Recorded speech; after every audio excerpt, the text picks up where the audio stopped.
Muy bien, sean bienvenidos a su canal Electronics, en el cual vamos a estudiar el tema de análisis de circuitos RLC de segundo orden, para lo cual tenemos un ejercicio en el cual nos indica que el interruptor en el circuito de la figura ha estado cerrado por mucho tiempo, ya este interruptor de acá, pero se abre en t igual a 0 y bajo esta situación nos pide determinar la corriente IT para tiempos mayores a 0. Entonces, cuando tenemos este tipo de problemas, y para poder solucionarlo, lo que se debe hacer es siempre analizar bajo dos tiempos. Una, en tiempos menores a 0, ya. Entonces, analizar en tiempos menores a 0. En esta situación, cuando son tiempos menores a 0, lo que se debe considerar y encontrar son las condiciones iniciales del circuito, o sea, las condiciones iniciales. ¿Y qué condiciones iniciales vamos a encontrar? Una, que va a ser el voltaje o la energía que se va a almacenar en el capacitor, que va a ser el voltaje para tiempos menores a 0, y la otra es la corriente en el inductor, que también almacena energía. En este caso pues va a ser corriente para tiempos menores a 0, ¿ya? Entonces, cuando son tiempos, el análisis en tiempos menores a 0, se debe encontrar estos dos parámetros, y para lo cual vamos a tener que basarnos en el comportamiento del interruptor que nos dice en el problema. Nos dicen que el interruptor de la figura ha estado cerrado por mucho tiempo, o sea que para tiempos menores a 0 el interruptor ha estado cerrado. Lo que se tiene que, si nosotros redibujamos el circuito de esta manera para una mejor visualización y comprensión, entonces se tiene el circuito que voy a dibujar. Si se demora un poco de tiempo, que es dibujar, entonces no estoy cortando el video, por tanto vamos a tener el interruptor así, ¿no? Cerrado. Entonces, y bajo esta situación, entonces vamos a tener lo que es la fuente. Estoy de acá de 30 voltios, que va a ser bajo esta polaridad de 30 voltios, ya. Y como podemos ver, acá hay dos elementos del circuito, que son el inductor y el capacitor. Ya hemos indicado que estos elementos pasivos almacenan energía, ya. El inductor almacena lo que es la corriente, y el capacitor almacena lo que es el voltaje. Y la resistencia, bueno, la resistencia en este caso bajo estudio no le va a pasar nada. Ahora acá hay que tener mucho en cuenta estas situaciones que vamos a considerar. En la resistencia se pone tal como está, ya no hay ningún problema. El problema va a ser que a veces se confunden en los elementos del capacitor, o mejor dicho, el inductor y el capacitor. Cuando se almacena energía para tiempos tanto el inductor como el capacitor se comportan de la siguiente manera. En este caso, cuando se va a almacenar energía, una vez que se almacena completamente, lo que va a pasar es que el inductor, una vez que se ha almacenado totalmente, se va a comportar como un cortocircuito, ¿ya? Y lo que va a pasar cuando el capacitor se va a almacenar su energía, o sea, una vez que se complete, pues este circuito, el capacitor se va a comportar como un circuito abierto. Y para lo cual, lo que nosotros vamos a determinar va a ser dos situaciones, ¿ya? Una, ya hemos indicado, que va a ser la corriente, el inductor, para tiempos menores a 0, y la otra pues va a ser el capacitor. En el capacitor va a ser el voltaje que se ha almacenado una vez que sea alimentado o sea energizado por la fuente de 30 voltios. Entonces vamos a ver el voltaje en el capacitor para tiempos menores a 0. Esas van a ser nuestras condiciones iniciales. ¿Ok? Entonces, ¿cómo lo vamos a encontrar? Pues lo vamos a encontrar de este circuito redibujado, ¿no? Entonces acá puedo decir que el voltaje en el capacitor, como podemos ver, tenemos la siguiente situación. El voltaje en el capacitor, pues simplemente, como esto de acá es un punto y esto de acá es otro punto, entonces el voltaje en el cual está el capacitor simplemente va a ser pues la misma que la fuente de tensión de 30 voltios. Por tanto, el voltaje en el capacitor en tiempos menores a 0 pues va a ser 30 voltios. Ahora, la corriente que va a circular por esta rama en el cual se ha cortocircuitado una vez que se ha almacenado totalmente lo que es el inductor, entonces va a ser la corriente inductor para tiempos menores a 0, pues simplemente va a ser la relación, va a ser igual a la tensión que recae sobre la resistencia de 2 ohmios. Entonces la tensión, pues como podemos ver, el circuito está en paralelo, entonces la corriente va a ser 30 dividido entre la resistencia de 2. Y esta corriente, mejor dicho, para tiempos menores o iguales a 0, o perdón dicho, para tiempos, la corriente que circula sobre el inductor o que va a circular para tiempos menores a 0, va a ser simplemente de 15 amperios. Entonces tenemos acá lo que es esas dos condiciones iniciales del circuito. Entonces, decir que para tiempos menores a 0 se debe encontrar siempre las condiciones iniciales del circuito, tanto el voltaje en el capacitor y la corriente en el inductor. ¿Ya? Una vez que ya hemos encontrado estas dos condiciones iniciales, ahora pasemos al comportamiento del circuito para tiempos mayores a 0. Para tiempos mayores a 0, o también en otros textos le consideran tiempos mayores o iguales a 0. Entonces el switch, cuando para tiempos mayores o iguales a 0, el switch se abre. Es lo que nos dice, ¿no? El switch se va a abrir. Una vez que se abre el switch, esta fuente de tensión se va a quedar como si fuera un circuito abierto en estos dos puntos, ¿no ve? Y por lo cual acá y acá la fuente de tensión ya no va a suministrar o va a energizar al circuito. Prácticamente esta fuente se queda desconectada.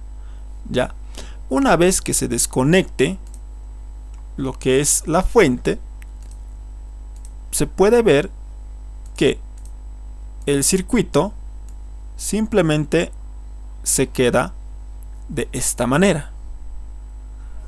Por eso acá es muy importante siempre redibujarnos y ver qué es lo que sucede y qué estamos analizando para poder fácilmente nosotros identificar las situaciones en las cuales estamos trabajando. Entonces vamos a tener este circuito de acá. Y como podemos ver, tenemos un circuito RLC en serie, ¿no? Y los valores, esto es 1 medio henry, 2 ohmios y 1/4 faradio, ¿no? Listo. Ahora, lo que tenemos acá es qué cosa tenemos que encontrar. Nos pide la corriente. Entonces la corriente es esta corriente que circula por acá.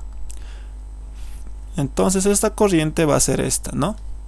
Lo dibujaré un poquito mejor. va a ser esa corriente. Y esa corriente I va a ser igual a la corriente que circula en el capacitor, digo, en el inductor, ¿no? Esta corriente I, porque ya hemos indicado, cuando nosotros identificamos corriente para tiempos mayores o iguales a 0, entonces estamos identificando la corriente que se tiene en el inductor. Si en este caso nos estaría pidiendo voltaje, nos estaríamos determinando el voltaje que se tiene en el capacitor. Mucho ojo con eso, ¿ya? Entonces, como en este caso nos pide corriente, pero no nos dice en qué elemento, pues simplemente hay que decir que la corriente es la corriente del inductor. Y como la corriente de inductor está en serie, todo eso de acá, entonces la corriente I va a ser igual a la corriente de inductor, ¿no? Eso es muy fácil de ver o de notar. Listo. Ahora tenemos esta situación, un circuito RLC en serie, y bajo esta situación también tenemos que este circuito RLC en serie va a tener una respuesta transitoria, ¿ya? Entonces va a ser una respuesta transitoria, o sea que va a ser un tiempo fugaz, ¿ya? ¿A qué me refiero con eso?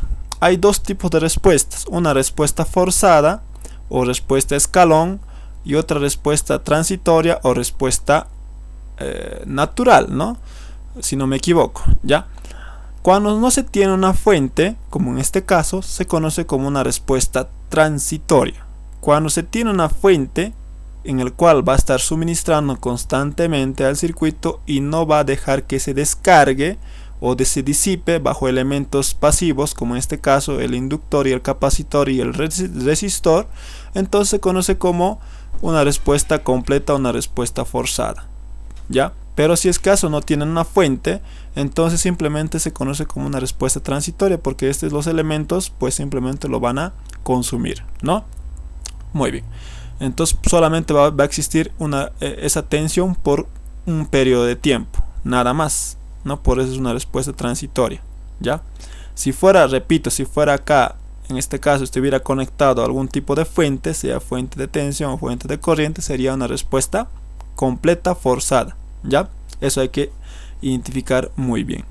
Pero en este caso tenemos RLC en serie con una respuesta transitoria.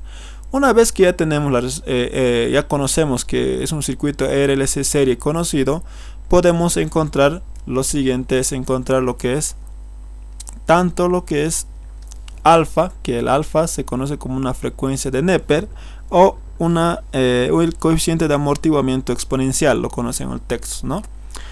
Y hay que ver, ¿no ve? Como es un RLC en serie, lo que va a ser la frecuencia de Neper va a ser simplemente a la relación R sobre 2 veces el valor del inductor. En este caso, R, tenemos el valor de 2, ¿no ve?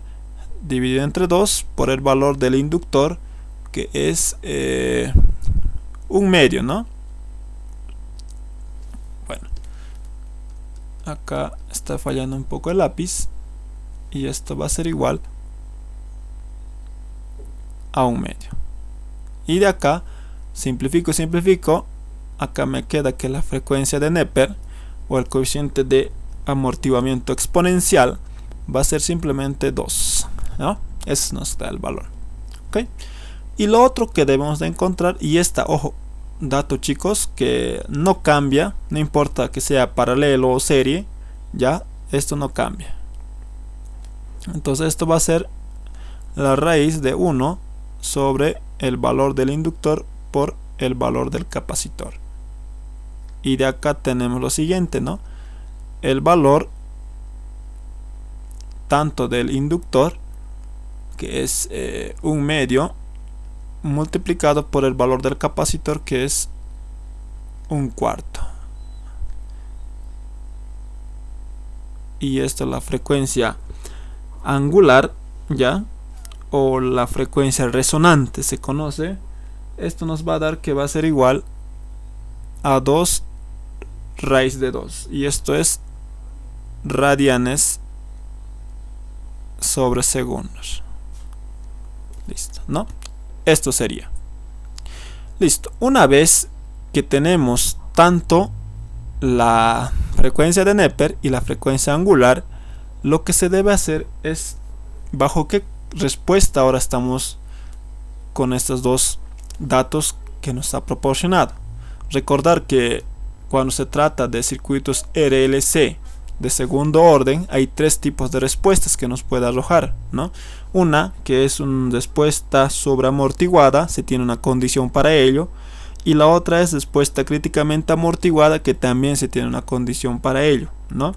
Y una respuesta subamortiguada. Las tres tienen condiciones en las cuales se debe cumplir.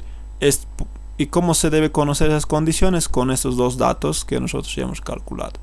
Ahora, sabemos que eso es 2 y lo que es y como esto de acá, la frecuencia angular ya es 2 por raíz de 2, ¿no?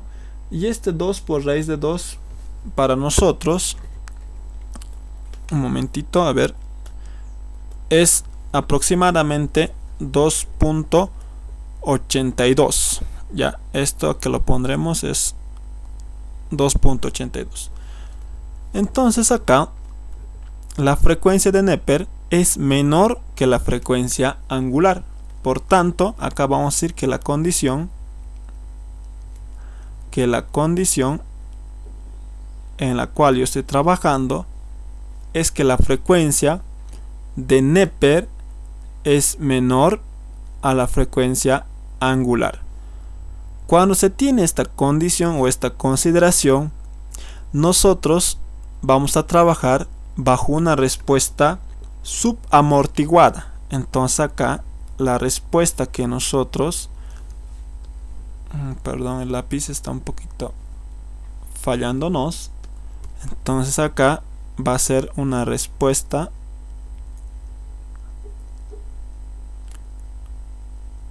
subamortiguada, ¿no? Entonces va a ser una respuesta subamortiguada, ¿no? ¿Por qué? Por la condición de que la frecuencia de Neper es menor a la frecuencia angular. Recordar que para esas tres respuestas hay tres condiciones, ¿ya? Y esas condiciones están para cada respuesta. Sí, recordar, ¿no? Si la frecuencia de Neper es mayor a la frecuencia angular, pertenece a una respuesta sobreamortiguada. Si la frecuencia de Neper es igual a la frecuencia angular, pertenece o tiene una respuesta críticamente amortiguada. Si la respuesta o si la frecuencia de si la frecuencia de Neper es igual o mejor dicho es menor a la frecuencia angular, pertenece a la respuesta en la cual estamos nosotros, que es la respuesta subamortiguada. Entonces ya saben cuáles son las condiciones, ¿no? Listo. Teniendo estas condiciones, lo que vamos a obtener es la siguiente ecuación. Para una respuesta, acá con azul se los voy a poner, para una respuesta subamortiguada se tiene la siguiente, o se va a tener la siguiente respuesta, que va a ser Euler elevado al valor de la frecuencia de Neper o multiplicado por el tiempo. Todo esto va a ser igual a una constante B1 que va a ser multiplicado por el coseno de la frecuencia resonante natural por el tiempo más B2 por el seno de la frecuencia resonante natural por el tiempo. Esto va a ser la respuesta a la cual vamos a llegar, ¿no? Y de acá lo que vamos a determinar pues va a ser tanto B1 como la frecuencia resonante natural y B2. Primeramente lo que vamos a determinar van a ser la frecuencia resonante natural, ¿no? Ahora, como es una respuesta transitoria, hemos dicho, porque no hay ninguna fuente, entonces la ecuación queda así.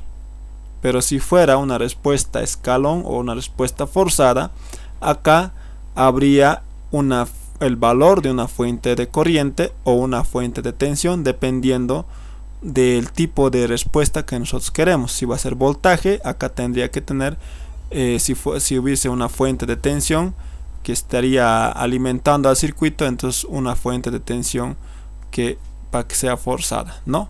Entonces, pero en este caso no tenemos una fuente, entonces la respuesta simplemente queda bajo esta situación. Ok. Entonces lo que vamos a identificar es los siguientes parámetros, que va a ser la frecuencia resonante natural, que va a ser omega d, ¿ya? Donde la frecuencia de Neper ya lo tenemos, ya hemos calculado que es 2. Y para calcular lo que es la frecuencia resonante natural, omega d, vamos a hacerlo bajo la relación de que esto sea la frecuencia omega sub 0 al cuadrado menos la frecuencia de Neper al cuadrado. Y reemplazando, vamos a tener lo siguiente: 2 raíz de 2 elevado al cuadrado menos, que va a ser el valor de 2 elevado al cuadrado, y omega sub d vamos a tener que, haciendo las operaciones, que va a ser el valor de 2, esto en radianes sobre segundos. Listo, ya tenemos lo que es la frecuencia resonante natural, y por tanto acá decimos que la corriente, en este caso, para nosotros lo que en sí estamos encontrando va a ser la corriente en el inductor en el tiempo, ¿no? ¿Por qué estamos encontrando la corriente en el inductor? Porque recordar que la corriente que va a circular en el inductor va a ser lo mismo que la corriente IT que nos está pidiendo el problema, porque están en serie, ¿no? Entonces acá vamos a decir que esto va a ser a menos la frecuencia de Neper, que es 2 multiplicado por T, y esto va a ser igual a B1 por coseno, en este caso va a ser 2 por T, porque ya hemos encontrado lo que es omega sub D, ¿no? Que vale 2, que es la frecuencia resonante natural, más B2, la función seno, 2 veces T. Para nosotros, yo voy a poner que esto va a ser mi ecuación 1, ¿ya? Listo. Ahora lo que debo hacer es lo siguiente. Es como un paso mecánico, ¿ya? Entonces, el siguiente paso que yo debo hacer es derivar lo que es en función del tiempo esta expresión. Entonces, si yo derivo, entonces digo, derivando la corriente del inductor en función del tiempo, va a ser igual a lo siguiente. Acá tenemos, por el criterio de las derivadas, tenemos un producto, ¿no? En este caso, primeramente voy a derivar esto ya saben eso, ¿no? Entonces derivo esto, mantengo esto, ¿no?, tal como está, sumo, luego esto mantengo y luego lo derivo esto, ¿no? Entonces, bajo esta situación, si yo derivo esta exponencial, entonces va a ser igual a menos 2e 2 veces t. Y esto va a ser igual, se mantiene,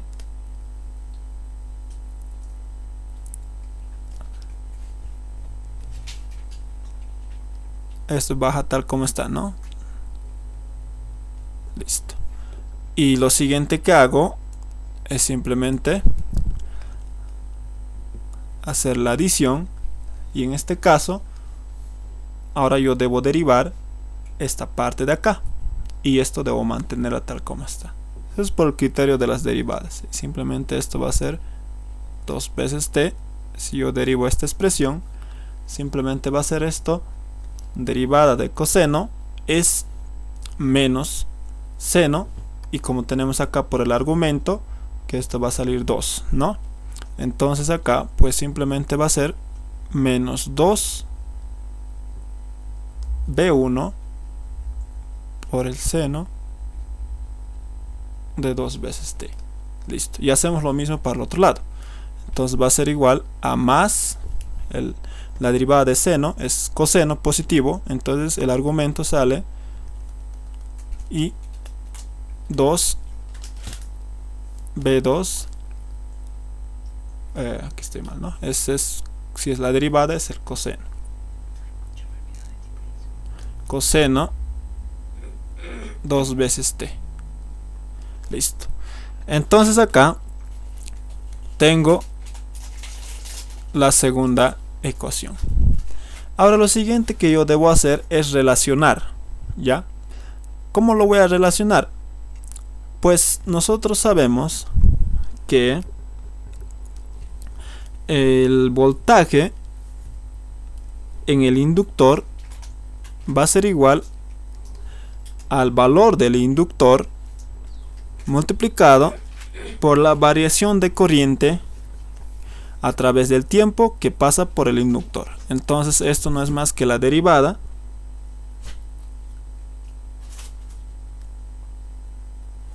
de esto. Obviamente acá no conocemos la derivada, no sabemos cuánto es, o sea, la derivada de la corriente.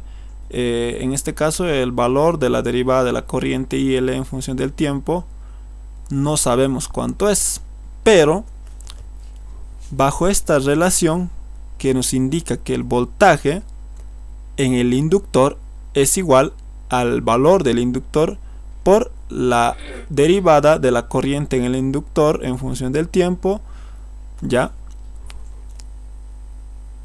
podemos simplemente hacerlo de esta manera. El voltaje en el inductor en función del tiempo, despejando lo que tengo que acá multiplicando, lo paso a dividir, y esto va a ser igual a la derivada de la corriente en el inductor en función del tiempo, y tenemos esto, y esto va a ser para mí mi ecuación 3. Y acá tenemos un sistema de ecuaciones. Ahora, para poder, lo que acá bajo este sistema de ecuaciones, lo que debemos hacer es lo siguiente. De acá nosotros debemos identificar, ahora el siguiente paso es simplemente identificar lo que es el constante B1 y las constantes B2, ya esas dos constantes, y para ello nosotros debemos de resolver el sistema de ecuaciones. Obviamente no lo vamos a resolver así tal como está, ¿no? Para ello vamos a utilizar el criterio de lo que es el cambio que va a existir tanto en el capacitor como en el inductor, y ese cambio pues no es un cambio brusco, no es un cambio como se puede decir, o sea, de un valor a otro va a pasar a otro valor, ¿no ve? Entonces para ello, para encontrar B1 y B2, lo que vamos a hacer, toda esta ecuación que estamos viendo acá, tanto la ecuación 1, la ecuación 2, la ecuación 3, vamos a evaluarlo en tiempo igual a 0. ¿Ya? Entonces acá lo siguiente que hacemos es siempre evaluar en tiempo igual a 0. ¿Cómo lo hacemos? Pues simplemente al evaluarlo vamos a tener la siguiente situación. La corriente en el inductor evaluado en 0 va a ser igual a E. Si estamos haciendo que el tiempo lo estamos analizando en tiempo igual a 0, entonces acá es reemplazo donde veo t 0 y esto va a ser 1, ¿no? Entonces acá va a ser todo número de Euler elevado a la 0 es 1, ¿no ve? Entonces simplemente acá tenemos lo siguiente. Acá lo voy a hacer esto. Coseno por 0 es 1, seno por 0 es 0, y de acá tenemos simplemente que esto va a ser igual a B1, ¿correcto? Y de acá la derivada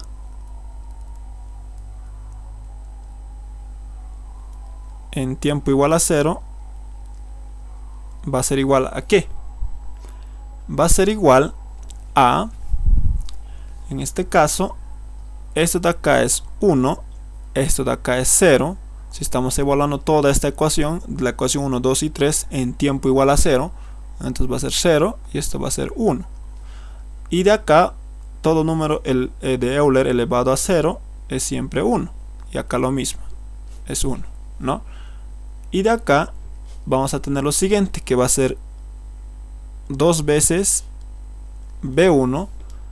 Ya acá como seno de 0 es 0 y todo esto es 0, no pasa nada. Entonces pasamos a la siguiente expresión. Entonces acá esto es 0, esto no pasa nada, entonces simplemente va a ser 2 veces B2, pero positivo, ¿no? 2 veces B2. Y la siguiente expresión pues simplemente va a ser A, el voltaje en el inductor en tiempo igual a 0 dividido en el valor del inductor, y todo esto la derivada de la corriente del inductor en tiempo igual a 0 en el ¿no? Listo. Y de acá tenemos estas mismas ecuaciones, pero con tiempo igual a 0. Y de acá esto va a ser mi ecuación 1, mi ecuación 2 y mi ecuación 3. Estos evaluados en tiempo igual a 0. Y lo que se hace ahora es, se puede ver que la derivada de la corriente del inductor en tiempo igual a 0 es igual al voltaje del inductor en tiempo igual a 0 dividido entre dividido entre el valor del inductor. Entonces lo que yo puedo hacer simplemente reemplazar y tener la siguiente ecuación. Y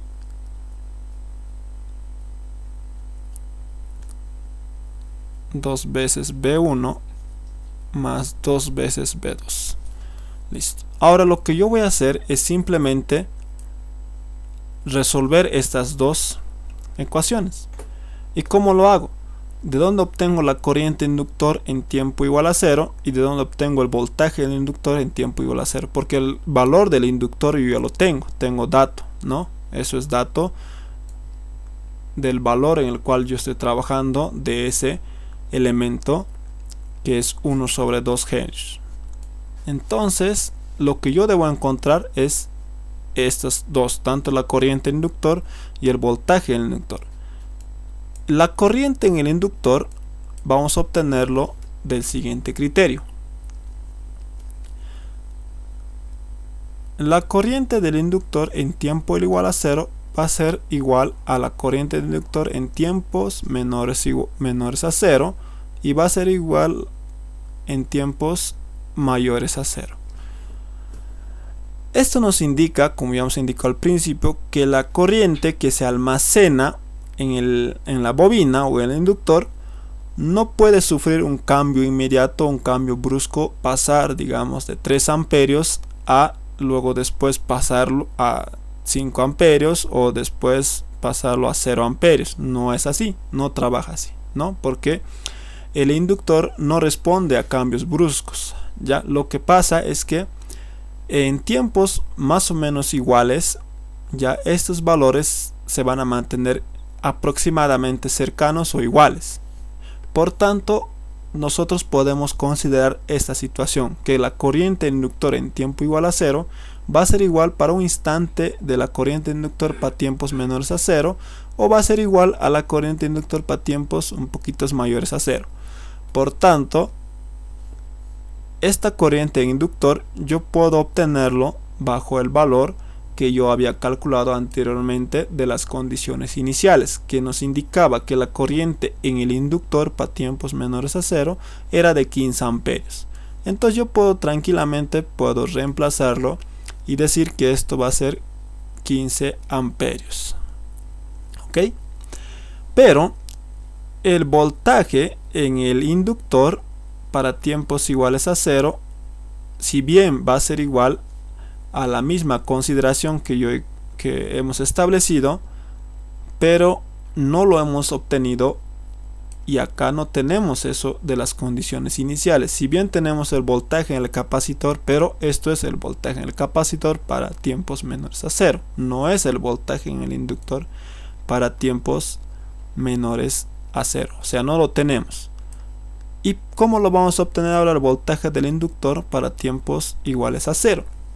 Para ello, pues vamos a hacer el análisis del circuito en el cual se ha considerado para tiempos igual a 0. Ya. Y como hemos indicado, para tiempo igual a 0 o para tiempos mayores a 0, el circuito del cual se ha establecido bajo el comportamiento del switch que nos está indicando que para tiempo igual a 0 se va a cambiar de posición o se va a abrir y se tiene este circuito.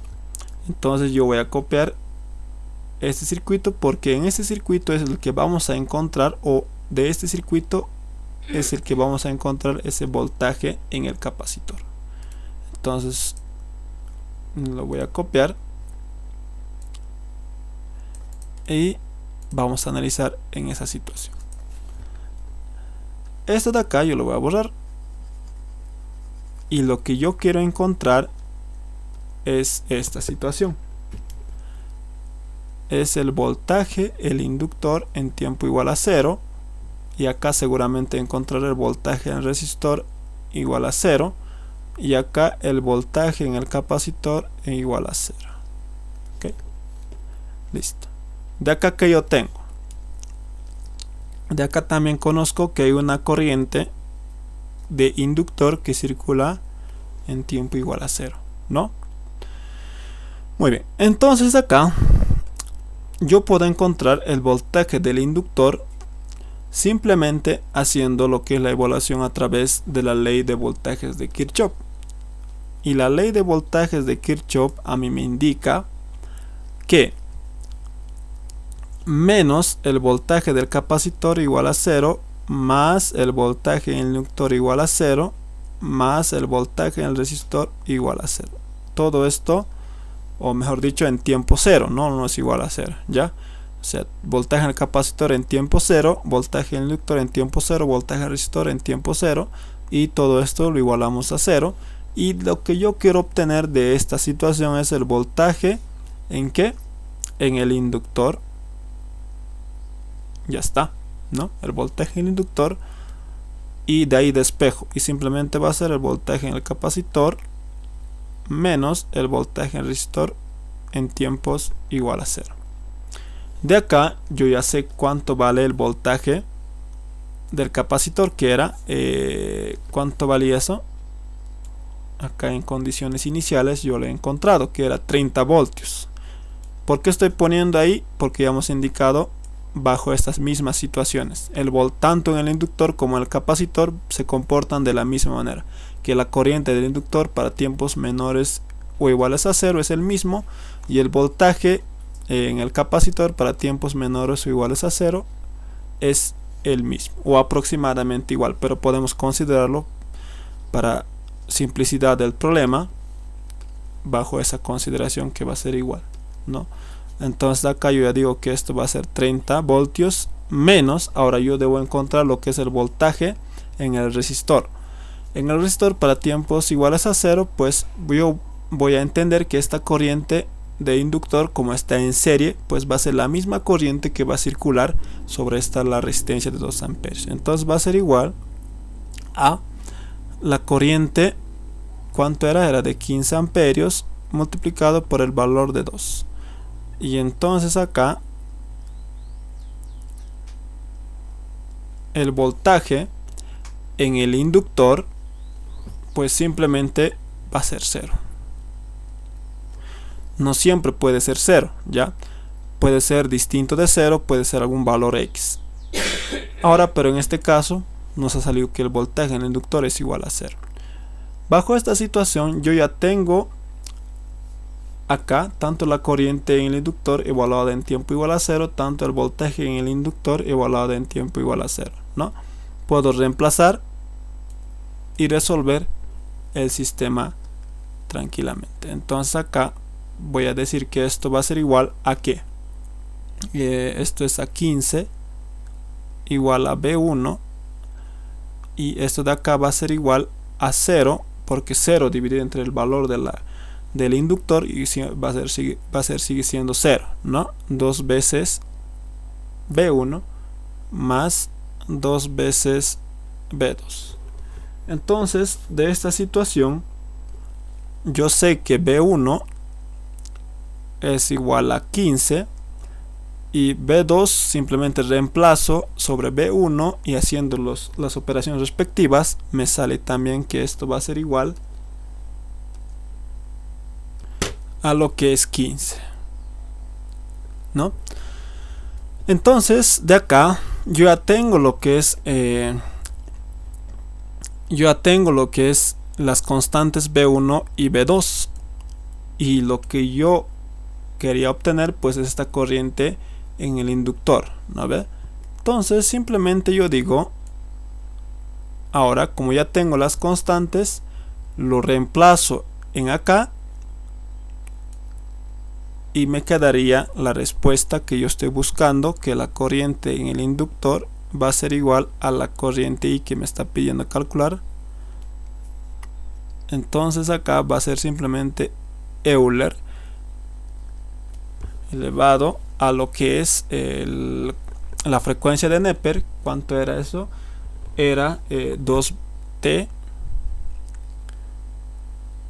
multiplicado por 15 por coseno de 2 veces t, más, en este caso sería en este caso sería más 15, ¿no? Por seno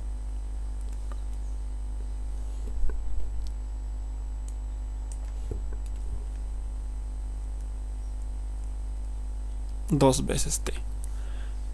Entonces acá la corriente que nos está pidiendo encontrar para tiempos mayores o iguales a 0 o para tiempos mayores a 0 es esta de acá, que la corriente va a estar dado bajo esta función, bajo una respuesta subamortiguada, ¿no?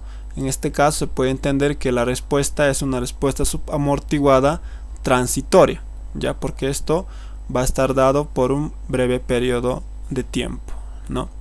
Muy bien, entonces esta sería la solución para este problema planteado.